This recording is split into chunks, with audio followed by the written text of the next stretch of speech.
apresentado e não tinha ido. Agora deve estar gravando, correto? Certo, agora sim. Obrigada, professor. Tá, bem, então dando continuidade, nós vamos ver a aula 17 gravada, né? Então eu vou abordar alguns tópicos.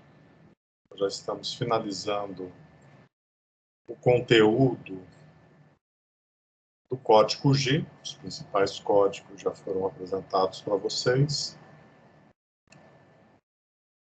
E essa aula gravada, né, ela concentra aqui no início a apresentação dos ciclos fixos, de 81, 82, 83 até G89, e o G80 cancela o ciclo fixo. Então, o ciclo fixo é uma subrotina, né, padronizada, esse conjunto do G81 até o G89, mas foi um conceito introduzido pela norma do Código G, nesse caso aqui é ES274, e são ciclos de furação. São ciclos simples que permitem a execução de uma determinada estratégia de furação, dependendo do que você deseja fazer, né, em termos de furo. É um furo profundo, que eu tenho que usar uma estratégia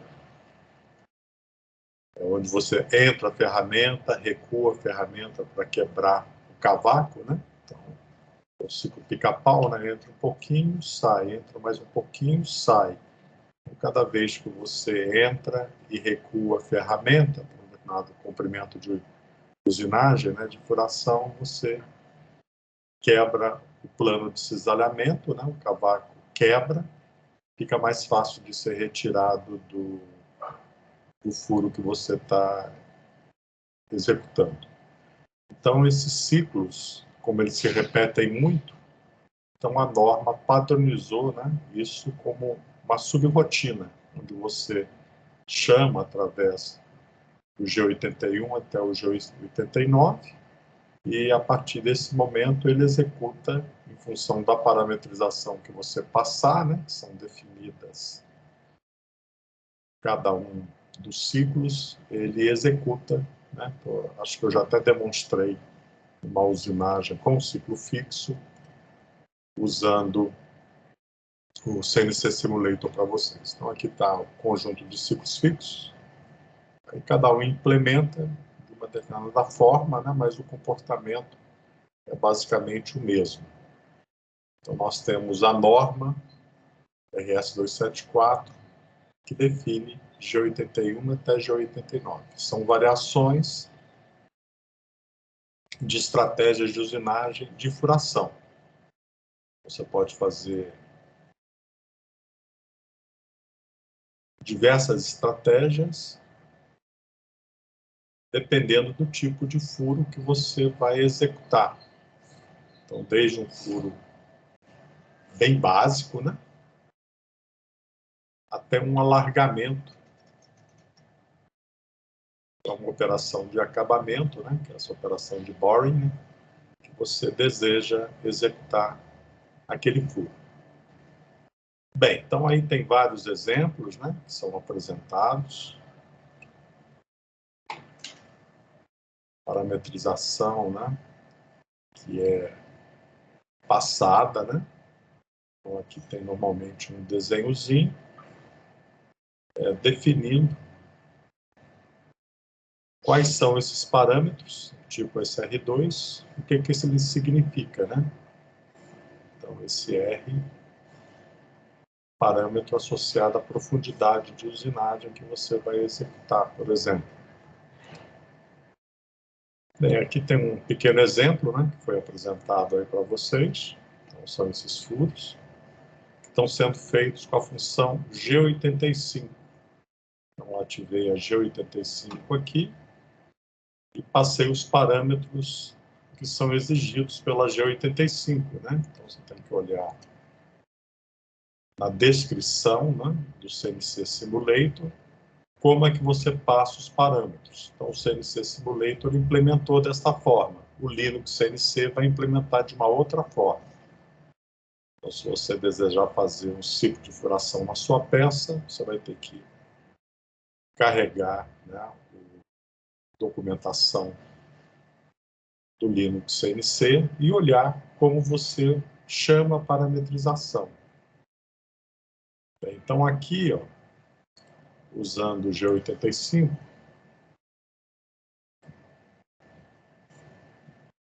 ele passa como parâmetro, né, esse R50, que é o plano de segurança, e a profundidade Z-3. Então, quando eu executar o ciclo de furação, eu vou ter todas as estratégias de movimentação de ferramenta, aproximação até o ponto desejado, X, Y50 e o plano de segurança, que é R50. Então, isso aí vai ser feito através de G0. Depois, quando eu desejo fazer a profundidade do furo, Z-3, aí o algoritmo ativa o G1. Então, com uma única linha de código, eu tenho uma subrotina que tem todas as estratégias de movimentação da ferramenta, né? Estratégia de aproximação, estratégia de transição e usinagem, estratégia de retração da ferramenta, descritas nesse subprograma, nessa subrotina. E aqui é o parâmetro que é usado dentro dessa subrotina que a gente está chamando de G85. A gente já viu também a execução de subprogramas, então o G85 é como se fosse um subprograma, só que é um subprograma que já tem uma definição da norma sobre como as estratégias de usinagem que vão ser utilizadas para executar aquela família de furos de G81 até G85. Então, cada vez que eu defino uma posição, a função preparatória vai estar ativa, aí ela faz o segundo furo, depois o terceiro e o último furo. E para cancelar o G85, eu tenho que chamar um G80. Não adianta eu chamar um G1, um G2, um G3 ou uma outra função qualquer de movimentação da máquina. Ele só é cancelado através do G80. Então, os 4 furos que foram executados, se o quarto é o último furo, eu tenho que chamar o G80. O G80 cancela o G85 e eu continuo com a minha estratégia de usinagem. Bem, então isso aí é o ciclo fixo de furação, né? Ele apresenta aqui, né, a sintaxe, né? Vocês têm que interagir com Linux CNC, com CNC Simulator. Bem, aqui tem um outro simulador, né, que é o NC Simul. Então, é um simulador de máquinas de comando numérico, pouco mais realista. Então, aqui eu estou com uma máquina Halter, com 2 cabeçotes, e essa máquina Halter vai usinar simultaneamente, né, cada uma das fixações, a mesma peça. Então, toda a movimentação que é executada em um cabeçote é reproduzido no segundo cabeçote. Aqui é o código G, e aqui a preparação, né, dentro do NC Simul, sobre as máquinas, a peça bruta, o dispositivo de fixação, a ferramenta. Então, é a criação do modelo 3D, né, do Digital Twin, associado ao modelo, ao ativo, né, a máquina física com ferramenta, dispositivo de fixação e peça. Então, aqui é a forma como ele descreve isso, né? E depois o código G que eu quero simular. Enfim, então esse simulador também ele tem a capacidade de fazer otimização das condições de usinagem, né? Semelhante ao que o Vericut faz.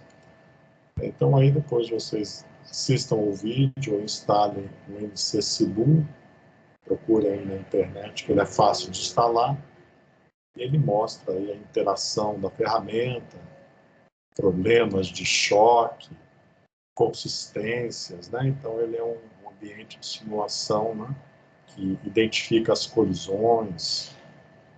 Então, todas essas regiões em vermelho são possíveis colisões no mundo digital, né, que vão ocorrer no mundo físico. Então, com essas informações, você corrige as estratégias de movimentação da sua ferramenta no CAD/CAM. Então, ele não é um ambiente de programação CAD/CAM, ele é um ambiente de simulação realista e otimização do código G. Então, ele tem várias rotinas, né? Bem, aí tem vários softwares aí que vocês podem utilizar, tem os softwares da RAS também que eu disponibilizo, aí dependendo do computador ele não trabalha, tem que ser um XP, tá? Porque é um software antigo, senão ele vai dar umas telas azuis aí e vai acabar capotando, né? Mas isso aqui é o Digital Twin do controlador da RAS. Então, o controlador da RAS tem exatamente essa aparência, enfim, é bem próximo ao que está sendo apresentado nesse modelo virtual. Bem, depois eu apresento aí as funções miscelâneas, né, mais algumas.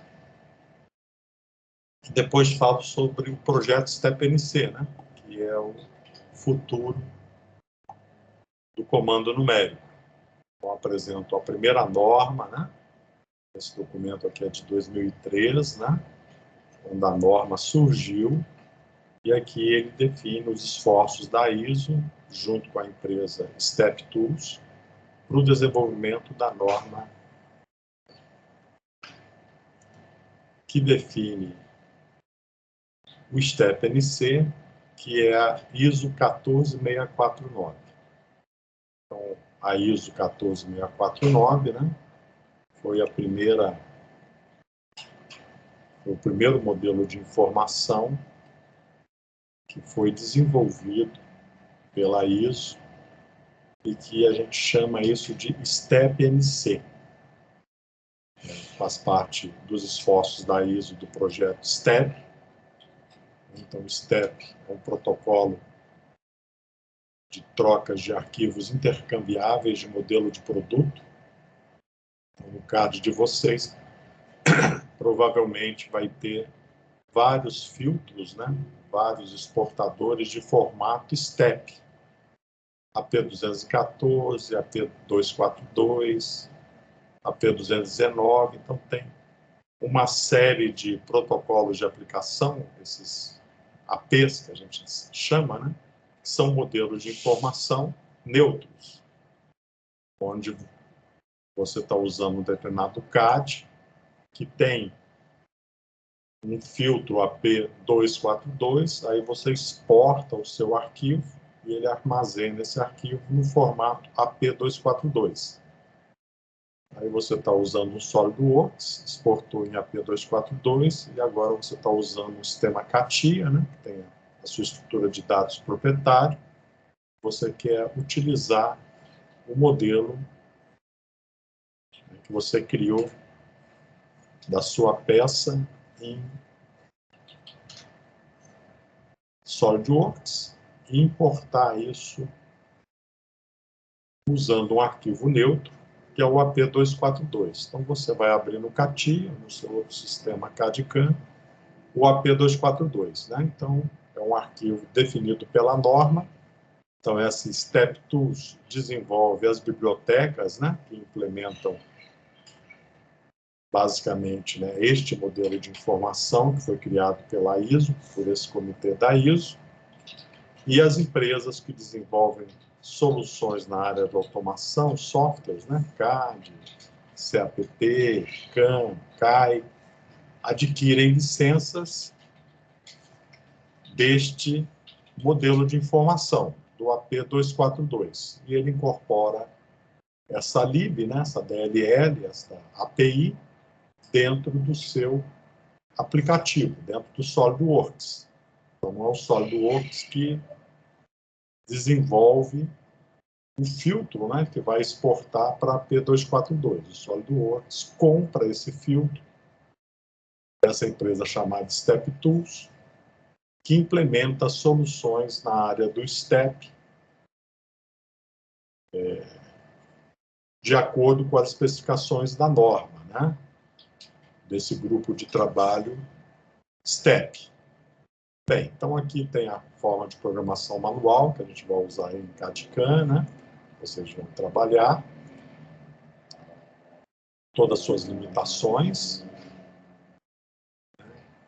Pode ser descrito pela ISO 6983, pela RS 274, né, que é a norma que a gente está utilizando, já que a gente pode trabalhar com o arquivo disponibilizado pelo NIST, né, sem desrespeitar a propriedade intelectual. Se a gente utilizasse a ISO 6983, aí a gente teria que comprar a norma, né? Enfim, então, mas como ela é semelhante à RS 274, então a gente usa a RS 274. Aqui ele mostra que a integração horizontal e vertical, associada a todo o ciclo de vida de um produto, e a integração vertical, por exemplo, associada à parte de CAD/CAM, né, até chegar no controlador NC. Então, tudo isso a gente já viu lá em integração horizontal e vertical, indústria 3.0, indústria 4.0. Aqui as diferenças entre o mundo baseado em código G e o mundo baseado em STEP NC. Então, isso aqui é um exemplo de programa de código G, usando aí a ISO 6983. E isso aqui é um exemplo de código padrão STEP NC baseado na norma ISO 14649. Então, é uma descrição de alto nível sobre como a usinagem vai ocorrer. E aqui não, né? Aqui é uma descrição de como a ponta da ferramenta vai se mover.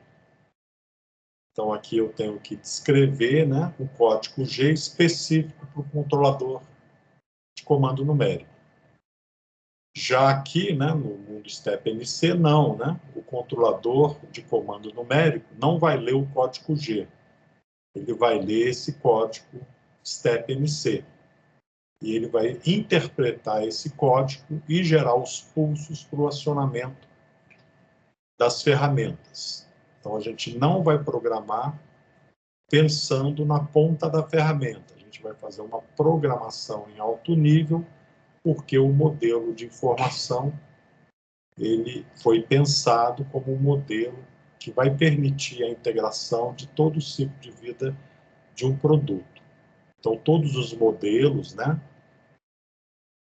em 3D, da máquina, da ferramenta, da peça bruta, da peça acabada, de como eu vou remover ou adicionar material, tudo isso está descrito em um modelo de informação baseado, né, na especificação da norma STEP NC, que nesse caso aqui é a 14649, que só trata da parte do controlador, e com isso aí eu vou ter condições, né, de programar em alto nível e não vou ter que ficar trabalhando com pós-processador para converter, né, o código gerado em um ambiente CAD/CAM para um código específico, código G, para uma máquina, para um controlador que entenda esse código G.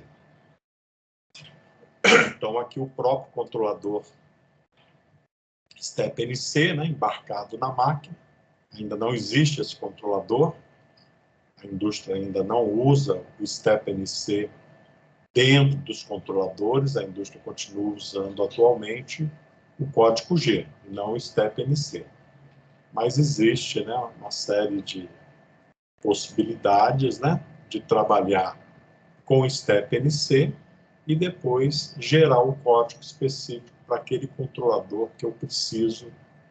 Então, hoje, o STEP NC é utilizado como um digital twin, como um gêmeo digital, para fazer uma série de análises, otimizações, né, simulações da fabricação de peças, né, por manufatura aditiva e subtrativas, e depois, né, tem um ambiente que é o STEP NC Machine, desenvolvido por essa empresa Step Tools, que converte o código STEP NC, escrito pela AP 238, que é um protocolo de aplicação que implementa modelos de informação para todo o ciclo de vida de um produto.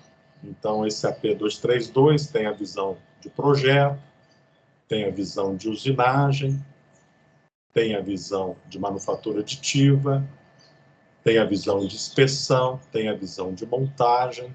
Então, todo o ciclo de vida da fabricação de uma peça metal-mecânica é incluída nesse protocolo de aplicação, nesse modelo de informação AP238. Então, é um arquivo que descreve modelos digitais na visão de projeto, na visão de planejamento de processo, na visão de fabricação, manufatura subtrativa ou manufatura aditiva, na visão de inspeção e na visão de montagem. Então, eu tenho todas as visões descritas no único arquivo. Aí isso facilita bastante a integração da automação no setor, né, metal-mecânico, né, na fabricação de peças. Bem, então aqui é apresentado um descritivo da norma ISO 14649, suas partes, né, ela é dividida em partes, parte 1, parte 10, parte 11, parte 12, parte 13, 14. Então, normalmente, nós trabalhamos com a parte 12, que é o modelo de informação de torneamento, com a parte 11, que é o modelo de informação de fresamento e furação. E este aqui é um modelo resumido de informação, descrito através de um modelo tipo entidade relacionamento, só que aqui é uma notação Express-G, que é a linguagem de modelagem da informação para a gente criar modelos de informação dentro do mundo da manufatura. Então, a gente utiliza esse Express-G, mas nada mais é do que um modelo entidade relacionamento, tipo de banco de dados, ou uma modelagem de software, né, orientada a objeto em Java, por exemplo, onde eu tenho diagramas de classe. Então, é basicamente a mesma notação. Então, você tem relacionamentos do tipo, uma entidade tem alguma coisa e a entidade é do tipo alguma coisa. Então, aqui ele descreve esses relacionamentos. Então, aqui ele descreve aqui o mundo da peça, né, workpiece. Então, workpiece, a peça, né, que eu vou fabricar, a visão de usinagem. Aí tem esse outro retângulozinho, né, que é a feature de usinagem. Então, todos esses modelos é baseado em feature, né, um elemento de forma com significado em engenharia. E esse significado aí é significado de usinagem. Então, a feature de usinagem é o volume de material que eu retiro da peça. Então, é o cavaco que sai da peça. Então, esse é o conceito de feature de usinagem. Então, ele fala aqui, ó, workpiece, peça, tem feature de usinagem. Ok? Então, essas peças que estão descritas aqui, ó, ela tem aqui, ó, uma feature de usinagem, um volume de material que eu vou retirar da peça bruta para gerar essa cavidade, para gerar esse orifício, para gerar esse plano. Então, esse é o conceito, né? Aí ela tem atributos específicos, ok? Bem, feature de usinagem é do tipo uma região, um plano, um furo ou um pocket, que é uma cavidade. Então, são os relacionamentos, né? Tem e é do tipo.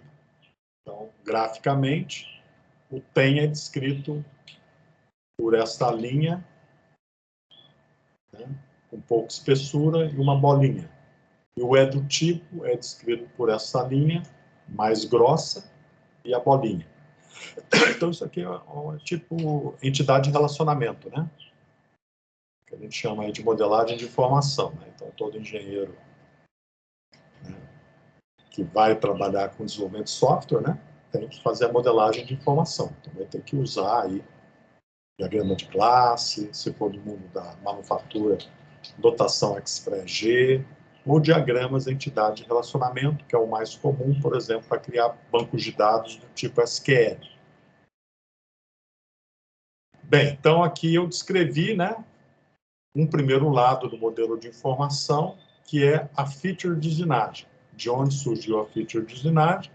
Então, é da peça bruta, né? Então, peça, ou a peça acabada, desculpe, tem feature de usinagem. Feature de usinagem é do tipo região, plano, furo, pocket e outras mais.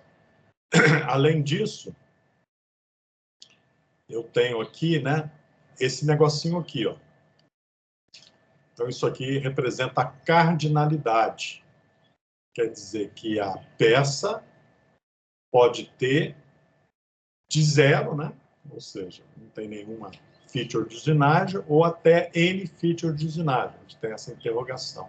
Então, isso aqui a gente chama de cardinalidade, a mesma coisa que tem em banco de dados, né, do tipo SQL. Né? Então, ali, a gente cria as tabelas, a gente cria uma cardinalidade, escrevendo aqui como uma entidade se relaciona com a outra e se esse relacionamento é 1 para 1 ou de 1 para N, que é essa cardinalidade que nós estamos escrevendo aqui no modelo. Bem, aí do lado direito aqui, ó, a gente tem o work plan, que é o plano de trabalho. Então, esse plano de trabalho, ele vai descrever todos os passos que a gente vai executar para fazer a remoção de material. Então, o work plan, né, também tem uma cardinalidade. Então, o work plan tem work stepping de usinagem. Então, isso aqui já é um modelo, né, que vai descrever o passo de usinagem, que é esse work stepping, passo de trabalho de usinagem. Se fosse manufatura aditiva, teria Additive Manufacturing Work Step. Dependendo, né, do contexto, o work step muda de nome. Então, aqui ele está falando que o work plan, o que é o work plan? É o planejamento de processo, é o plano de processo, que vai ser descrito através de uma sucessão de work step. Então, o work plan tem work step. Work step tem operação de usinagem e tem feature de usinagem. Então, o work step, o que ele vai fazer? Ele vai usar uma operação de usinagem para criar essa feature de usinagem, essa cavidade, esse pocket. E a feature de usinagem, né, que eu vou remover, ela pode ter de 0 até N operações de usinagem. Então, eu posso remover o material desta cavidade usando vários tipos de estratégias de usinagem. Então, tem uma cardinalidade aqui de 1 até M, né? Vamos falar que essa aqui é N e que essa aqui é K. Bem, então, a operação de usinagem é necessária para criar um work step. Só que o work step precisa também de uma feature de usinagem. Então, o work step ele tem duas entidades, que é a feature de usinagem e a operação de usinagem. E essas duas entidades não são independentes. Por quê? Porque a feature de usinagem pode ter de 0 até N operações de usinagem alternativas para gerar esse volume de material. Então, aqui a gente tem a visão de criar operações de usinagem com alternativas.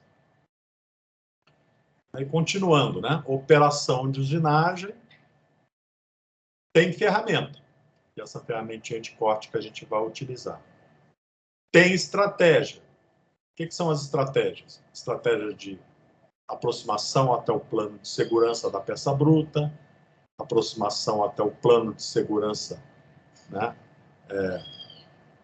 de acabamento, estratégia de transição, estratégia de usinagem ou de deposição de material e estratégia de retração da ferramenta. Então, isso aqui são as estratégias. Então, a operação vai ter a ferramenta e essa ferramenta vai se mover através das estratégias que eu vou definir. Além disso, a operação de usinagem, ela tem tecnologias, que são as condições de usinagem. Velocidade de corte, avanço, número de passes. Então, isso aqui é a tecnologia. Ok? Além disso, a operação de usinagem é do tipo furação, fresamento de lado, fresamento plano, fresamento de topo. Então, aqui descreve, né, quais são os tipos de operação de usinagem que nós temos.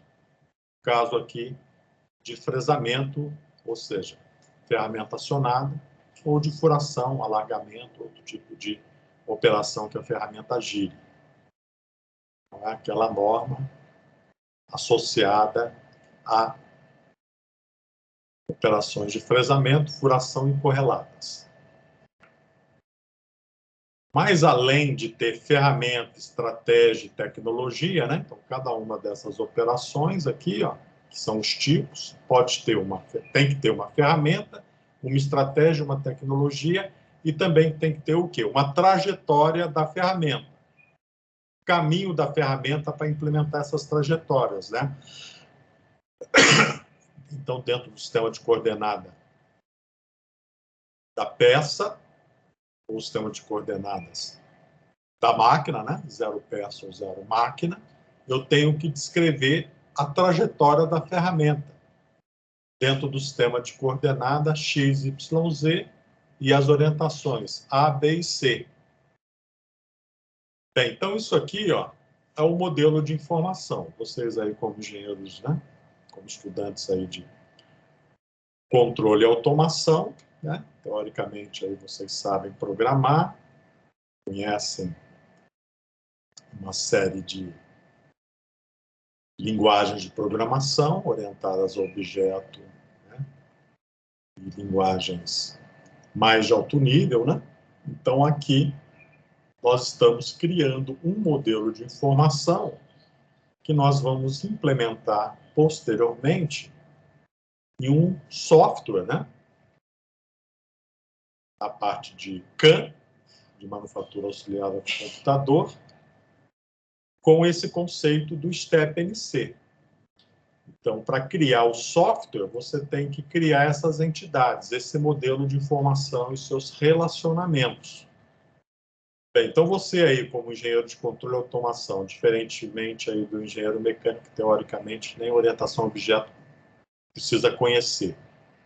Então, essa visão de modelagem de software, né, implementação do software, uma determinada linguagem, que vocês estudam, né, em várias disciplinas aí, podem pensar toda a parte de manufatura, de planejamento de processo, tendo em mente esse modelo de informação.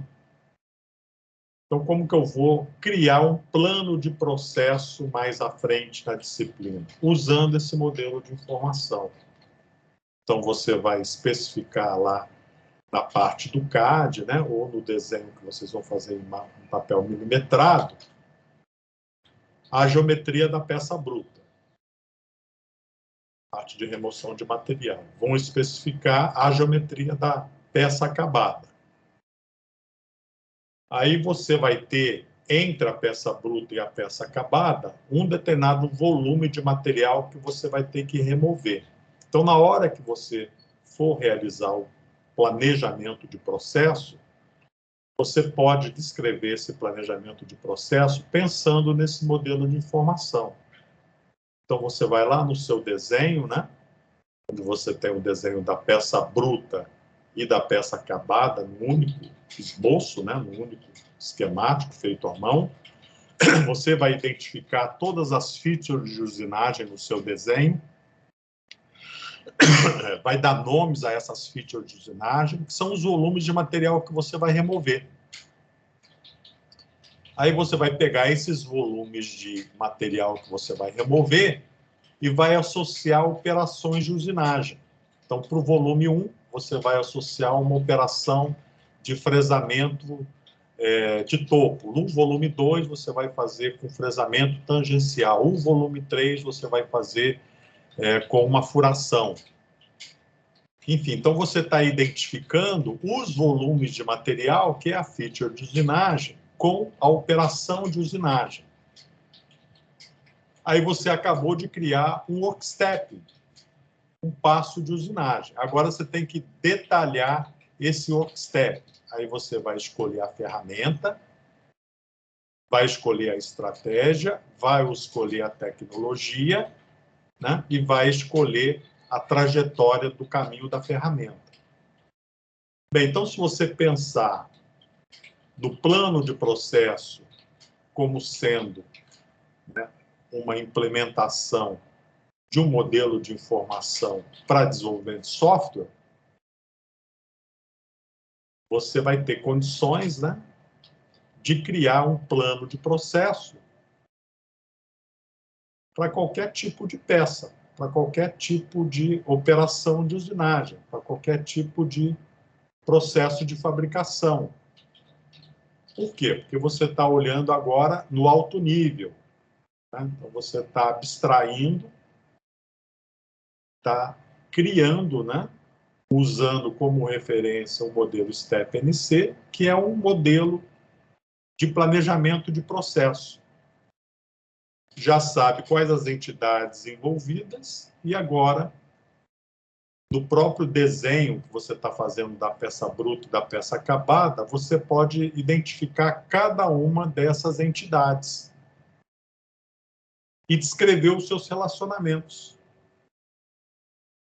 E feito isso, fica fácil depois você executar esse seu plano de processo numa máquina, um processo real, ou num digital twin, né, numa máquina virtual que você vai criar esse modelo de informação e simular num ambiente de software. Então, normalmente, aí vocês fizeram lá a TecFab, né? Provavelmente a pessoa que ministrou a disciplina para vocês não descreveu o processo de fabricação como modelo de informação. Ele é um engenheiro, né, de processo de fabricação. Ele não é um engenheiro de software ou de controle e automação. Então, quando eu apresento esse modelo, né, para vocês, eu estou, na realidade, apresentando como a gente pensa o planejamento de processo se nós tivéssemos que elaborar um software que iria fazer o planejamento de processo de forma automática, como se a gente estivesse fazendo um planejamento de processo auxiliado por computador. Então, esse planejamento de processo auxiliado por computador poderia utilizar esta modelagem STEP-NC. Bem, então, entendam esse modelo, tem que entender, tem que ler esse modelo, né? Se não entender absolutamente nada de modelagem, entidade e relacionamento, isso é fundamental para o curso aí de vocês de controle e automação. Sugiro que vocês, né, façam disciplinas de modelagem de banco de dados ou de engenharia de software, né, para vocês entenderem como é feita a modelagem, né, clássica, aí, um ML, né, mais acadêmica, em linguagem modelada unificada, né, para que vocês entendam como desenvolver, né, um software dentro de todo o seu ciclo de vida. Ou então, se você for desenvolver realmente um software, né, a gente aí vai usar o ML, a gente vai usar aí, modelagens ágeis, né, como Scrum, né. Então, para fazer uma modelagem baseada em UML, a gente fica meses modelando todo o software, né, todos os diagramas, todos os gráficos, para todo o ciclo de vida, até chegar lá, né, no modelo, né, de implementação do software, né, de codificação do software, né, que vai ser basicamente a implementação de todos os modelos gráficos que a gente descreveu anteriormente através dos recursos que o ML te disponibiliza. né? Só que isso é muito bom para fazer modelagem acadêmica, né? Startup jamais vai ficar fazendo criação de software usando o ML, então o ML é muito bom para codificação, né? Então, quando eu aprendi lá fazer uma programação de uma forma mais consistente dentro de um contexto de engenharia de software, a gente trabalhava muito com o ML. Então, o ML era uma ferramenta, era uma metodologia muito interessante, né? Só que depois chegou-se à conclusão, com o surgimento das startups, todas as big techs, que fazer a modelagem o ML demora muito tempo. Então, começou a criar aí metodologias ágeis de desenvolvimento de software, né? Inspiradas aí na manufatura enxuta, né? Sistema Kanban, produção enxuta, sistema Toyota de produção. Aí na parte de software teve a visão, né, de uma programação enxuta, né? Que foi descrita como metodologias ágeis. E essas metodologias ágeis, né, uma das principais é o Scrum, né? Que tem os sprints, né, que a gente define para criar o software, pequenas corridas, né, de uma semana até um mês, onde a gente cria os times de desenvolvimento de pelo menos 2 pessoas que implementam aquele modelo de informação que a gente está criando de uma forma ágil, né? Em vez de ficar fazendo toda a criação da modelagem UML, a gente cria isso já na linguagem de programação que a gente vai trabalhar. Vou fazer em Python, então a gente já vai para Python. Vou trabalhar com JavaScript, né? A gente já faz em JavaScript. Vou trabalhar com Java, vou trabalhar, né, com C, C++, Sharp, enfim. Então, você vai escolher a linguagem e vai implementar um modelo como esse, né, num rápido sprint, dentro de um contexto de desenvolvimento em espiral, onde você vai criando as funcionalidades que estão descritas nesse modelo de informação e validando isso para que a gente não fique meses e meses, né, pensando num modelo muito complexo. Bem, então vocês aí como futuros aí engenheiros de controle e automação, espero que vocês dominem esse tipo de ferramenta, esse tipo de modelagem, né? Tem que ter um nível de abstração alto, né, para visualizar as coisas dessa forma e não ficar pensando lá no que o código G pensa. Como que a ferramenta vai remover o material? Como é que vai ser o código de interação da ferramenta com a peça? Como é que eu vou... Então, isso aí é muito baixo nível, né? Então, quando a gente vai resolver um problema de engenharia, a gente tem que abstrair, né, e visualizar esse problema de uma forma de mais alto nível, podendo descrevê-lo através de um modelo de informação como esse aqui. Então, você está visualizando em alto nível, abstraindo bastante, tudo que você precisa, né, para gerar a sua peça, né, que é essa workpiece, usando aqui o conceito de features de usinagem, usando o conceito de operação de usinagem, associando esses dois conceitos através do Upstep e criando os modelos Express-G, Express-G ou entidade de relacionamento, né, ou uma outra forma que você queira representar esse modelo de informação, você vai descrever todas as entidades presentes. Então, aqui ainda está uma descrição, né, no modelo, né, bem inicial, né? A gente ainda teria que explodir todos essas entidades para descrever qual é o tipo de ferramenta, né? Não um tipo de ferramenta física da ferramenta, mas em termos de modelo de informação, né? Isso aqui é um booleano, isso aqui é um real, isso aqui é um inteiro. Então, você vai descrever, né, as características, né, os atributos que especificam, né, este modelo de ferramenta. Então, o que é a ferramenta para você? Então, aí você tem que depois desdobrar esse modelo, né, para criar realmente, né, os atributos que descreve a ferramenta, a estratégia, a tecnologia, aí fica um gráfico muito mais elaborado do que esse gráfico aqui, do que esse modelo. Né? Esses modelos têm nome, tá? A gente chama isso de AIM, né? Que é uma modelagem de informação. Enfim, então fica aí como referência para vocês. Bem, então, isso já está gravado aqui, está gravado na aula também.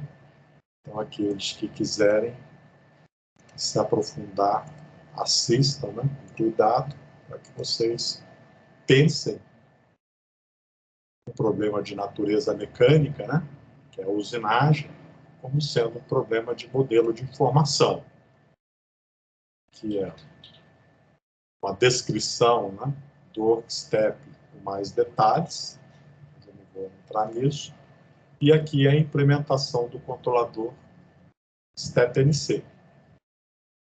StepNC Machine, né, desenvolvido pela empresa StepTools.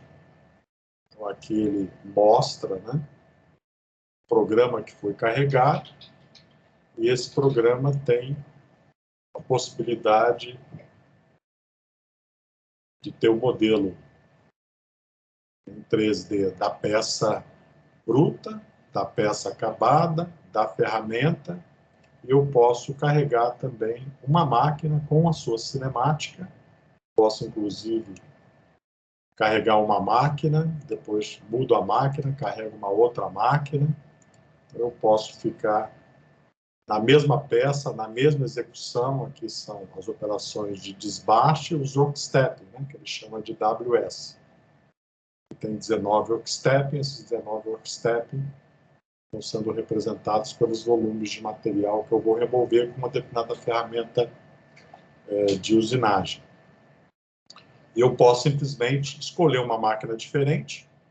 Então, aqui estou fazendo a mesma usinagem anterior, né? Não parei o processo, vou tocar o vídeo, né? Mesma usinagem, e mudei a máquina. Então, eu tenho um modelo que descreve a cinemática da máquina. Essa cinemática pode ser descrita, né? Esse modelo em 3D da máquina, na realidade, é um arquivo AP242. O arquivo AP242 permite que eu descreva a cinemática da máquina também. Então, com isso aí, eu conheço a cinemática da máquina, então eu consigo gerar a movimentação, né,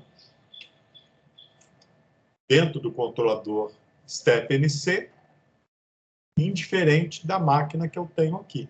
Porque cada vez que eu carrego uma máquina diferente, eu carrego a cinemática dela e o controlador consegue gerar, né, a movimentação da ponta da ferramenta, porque ele conhece essa cinemática da máquina. Ok?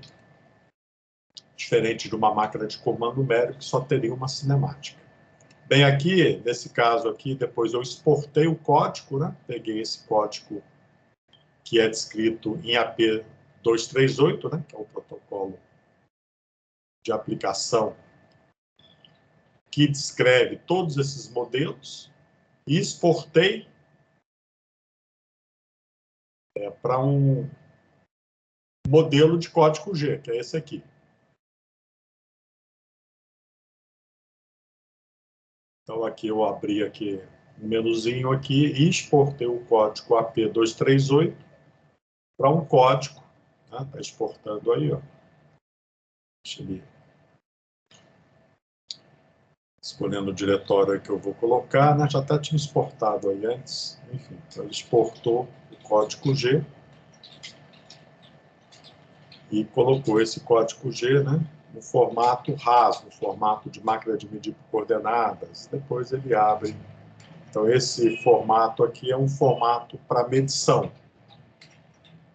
Então, toda a parte de inspeção descrita no modelo de informação foi exportada para workstep de inspeção usando tecnologia de medição por coordenadas. E também tinha gerado uma outra exportação, né, em formato RAS, por exemplo. Então, aqui está toda a parte do código G exportada para uma máquina RAS. Então, esse STEP NC Machine, né? Ele é um ambiente de Digital Twin para o modelo de informação STEP Tools, e depois ele consegue exportar os arquivos, depois que eu faço a simulação, a avaliação, para código G, para uma determinada família de controlador. Então, aí ele implementou para robôs, né?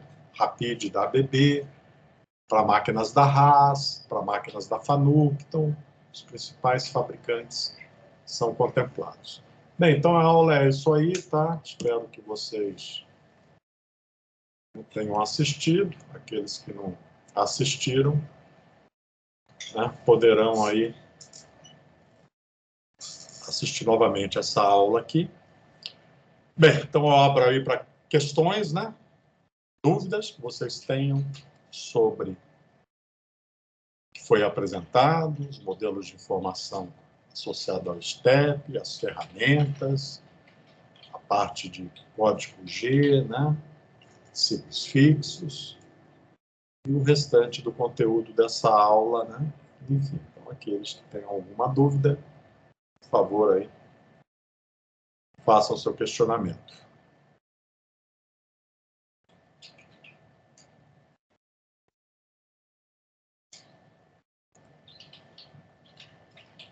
Bem, se ninguém tem dúvida, alguém está com dificuldade para instalar ou para usar o CNC Simulator?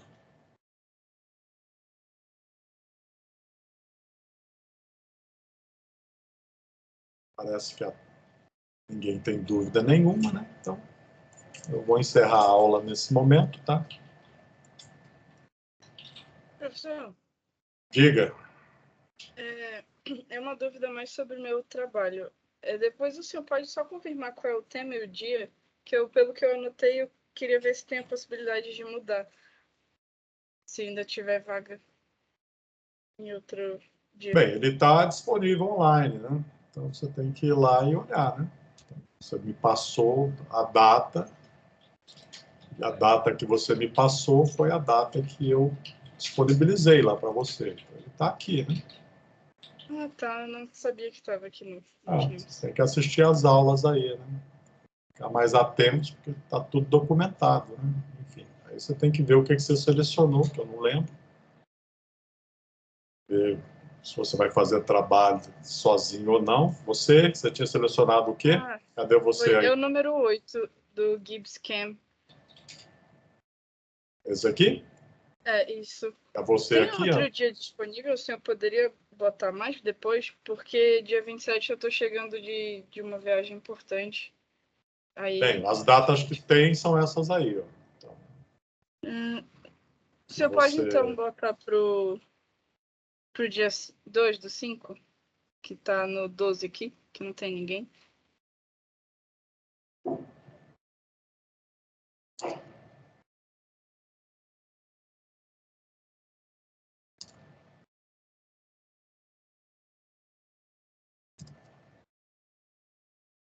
Tá 8, né? Isso.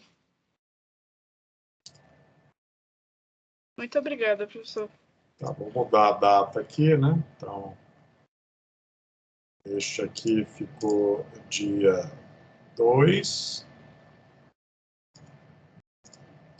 5, e o outro aqui ficou 27/4.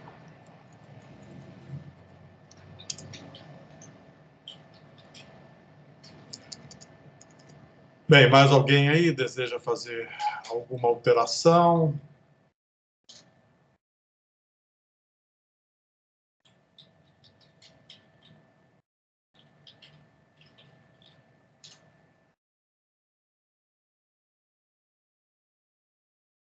É isso? Mudei aqui? Mudou, né?